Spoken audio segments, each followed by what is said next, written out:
Good morning, good morning, good morning! So, yun ang ating food for today. May chicken and soup with duck and may coffee. Yun ang ating lunch for today. At kahit walang sahod, kailangan natin kumain, di ba? Buti na lang may blessings tayong nung CNY. So, may pambili tayo ng food, di ba?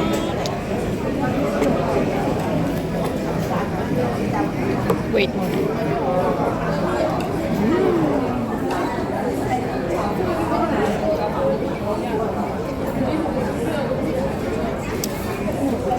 Dati-rati may sahod na ako ngayong araw na ganito. 2 or 1, meron na. Pero, yung kape ko, medyo mapait. Kasing pait ng naramdaman ko ngayon. Kasi walang sahod. Ewan ko, siguro may pamahiin yung may pamahiin na naman siguro si sir na hindi magpasahod ng after New Year. Nakakaloka.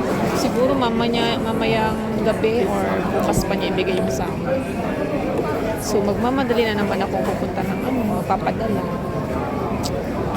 Kung ngayon taga ko kayang bumaba, late na akong bumaba. Inaantay ko baka sahuran ba ako pa. Nagpakulo na ako ng tubig, ganyan. Pero walay. Pero let's see, maga akong uuwi ngayon. Para kung sahuran niya ako. Lalabas ulit ako, besh, para magpadala. Kasi kailangan magpadala. So ayan, takpan ko yung kape ko para hindi lumamig. Ang kapeng mapait. Sabi ko maraming milk, pero more coffee pa rin ang pait.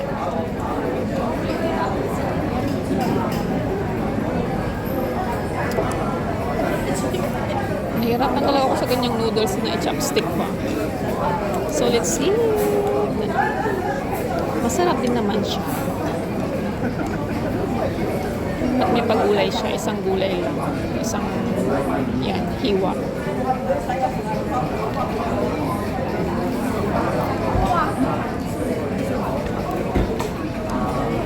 Maganda sana pag maraming gulay.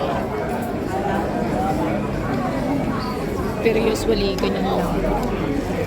Yung isang parang pinaghati-hati pa nila. Ganun.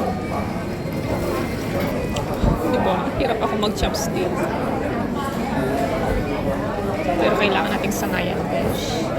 Tagal naman ako nag-chopstick. Kaso nga lang, yan lang na noodles ang hirap i-chopstick ko. Pero masarap naman siya. Hindi siya matigas na noodles.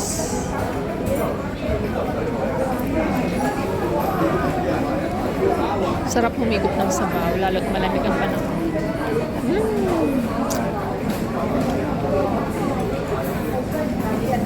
So, hirap talaga ako mag-adjust. Thank you. Kaya mo yan, besh. And try natin ang chicken. Yung chicken nila, medyo maalat. Kaya hindi ko siya ubos-ubos pa ng isang kainan.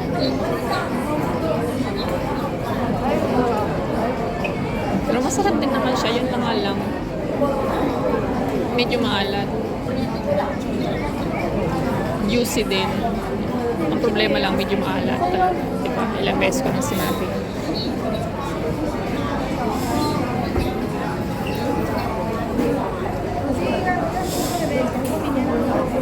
Nagtalin ako ng buko para hindi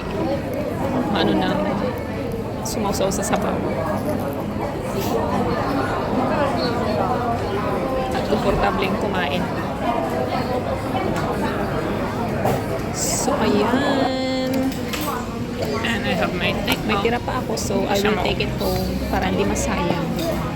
Pwede ko pa siyang pang breakfast or lunch. Mag-fried lang ko ng egg.